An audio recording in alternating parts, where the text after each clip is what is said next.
Universal benefits for older people such as free bus passes, free prescriptions and the winter fuel allowance are no longer affordable and should be means tested. That is according to the Conservative MP Nick Bowles, who is a close ally of the Prime Minister.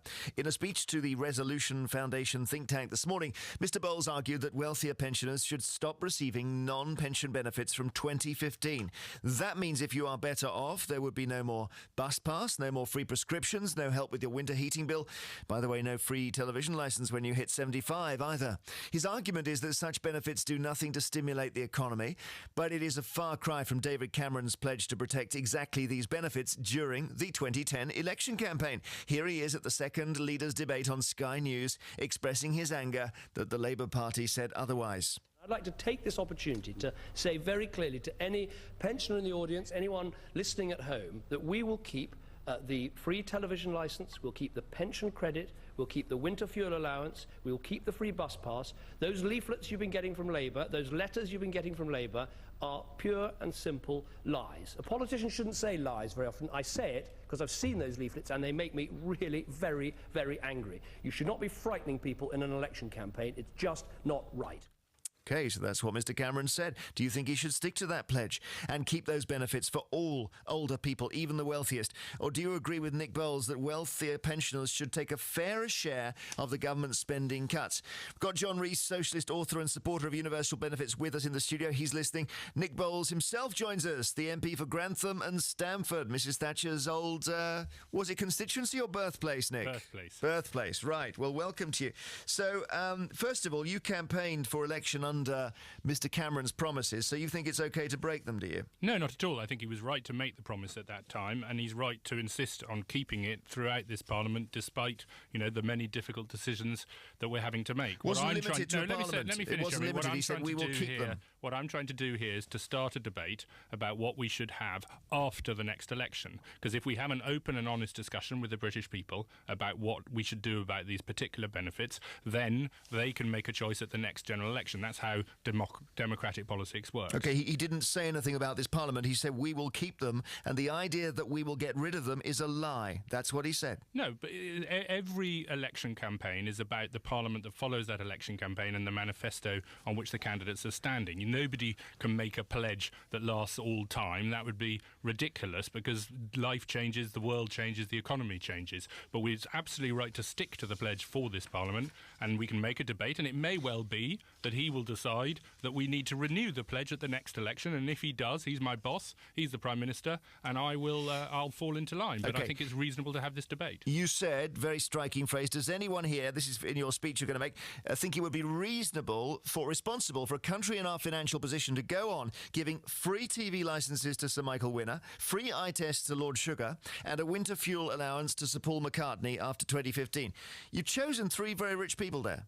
Yes, and I mean, that was, I don't want to trivialise it. Of course, the point, it would affect many people who don't have anything like their incomes, but it is the reality that all of those people do currently receive these benefits. And my argument is that, in our current economic situation, we need to focus public spending on education, on infrastructure, on R&D, the things that will help our economy grow and help people's wages go up in the future. So at what point do you take these allowances away? What does a pensioner have to be earning beyond the state pension? Well, I think there are different ways of doing this. What we've done with child benefit is that we've basically said that anybody who's a higher rate taxpayer should no longer receive child benefit. You could means test it. The trouble is means testing as a process is very intrusive and itself quite expensive. Or you could give the benefits to everyone, but then tax them as taxable income in their annual tax return. Those would all have slightly different pros and cons. The point of doing this is to start a debate. The Treasury can look at the numbers, and then people can come to a conclusion about whether they think it's a reasonable thing to do or not. But we currently spend £4 billion a year on these benefits, and I think that it's reasonable to think that we could save between £1 and £1.5 billion of that and put it to other things like education, like R&D, like infrastructure. OK, before we bring in our socialist guest, let me just give you the argument on Paul McCartney. I'm going to choose the stickiest wicket, OK, as the interview. So I'll tell you why Paul McCartney should get the winter fuel allowance. Number one, three reasons. Number one, it gives him a stake in the benefit system, so he's got an interest in it. Number two, it makes for a simpler system. As you say, you don't have to means test Paul McCartney. And number three, Paul McCartney paid his taxes. Yeah, there's all good arguments. Let's be absolutely clear about one thing.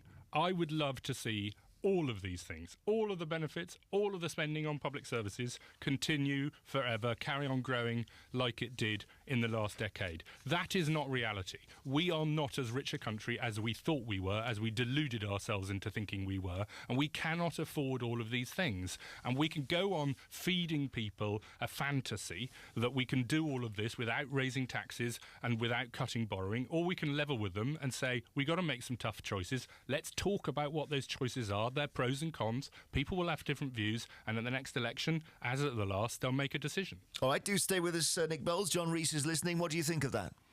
I think that the universal benefit should be retained. I think that it should be funded from general taxation. I think if the Tories are serious about a greater amount being paid into the system by those who can certainly afford it, then general taxation is the way to go. Corporate taxation would be a good idea as well, because the corporation tax in this country is now lower than it was under Margaret Thatcher, one of the lowest in Europe, at a time when our pensions are actually some of the lowest pensions in Europe, and that the fuel allowance had to be introduced because there were pensioners in this country dying of hypothermia. But I'm just thinking, I'm listening to a socialist who's arguing that Paul McCartney should get the winter fuel allowance. It doesn't make any sense. Yeah, but as Nick Bowles has rather given the game away in your interview just now, he says, of course, these are a tiny, and they are, an absolutely tiny and insignificant amount of the pensions expenditure. This will have to, as he just said, hit people who are actually middle income, who are actually ordinary wage earners. Those will be the people who are suffered here. Otherwise, to be honest, it wouldn't make any sense for the Tories to introduce it, because it wouldn't make any difference. You won't make the savings, Nick Bowles, unless you hit a lot of pensioners.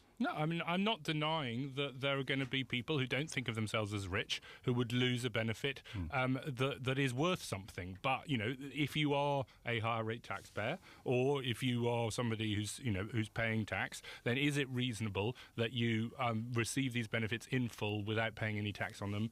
I don't think it is, when we have the other choices that we need to face. We have this enormous budget deficit. The government has managed to bring it down by 25%. That's mostly been through tax rises, by the way.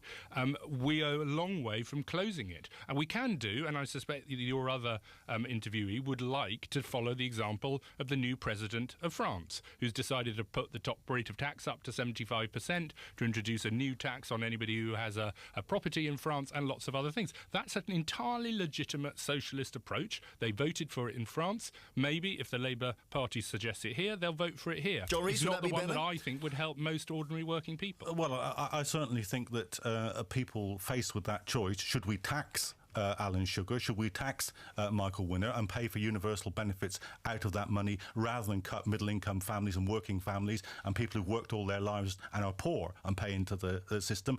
Yes, I think people will vote for that. But he's talking, Nick Bowles is talking about the sort of looking at the area where you drift into the higher rate tax bracket. That would be over 40 grand a year income as a pensioner. Now that you start to sound quite wealthy there, don't you? Well, okay, let's have a general taxation system which is more steeply progressive than this one. And actually, our tax system is pretty regressive when it gets to the highest rates of tax. I'm absolutely in favour of taxing the rich, taxing the huge corporations, taxing the bonuses, taxing the bankers, absolutely, but not, and this is where Nick has given the game away, not people who've worked in ordinary jobs all their lives and deserve to live in their old age in comfort and security. I'm not in favour of that. I'm not for withdrawing the, or making means tested, the winter fuel allowance, which was introduced, incidentally, because the pension was so low in this country that pensioners were facing the choice of heat or eat during the winter. And let's be clear, we've put the pension up, we've restored the link with earnings, and we're proposing to introduce a flat £140 a week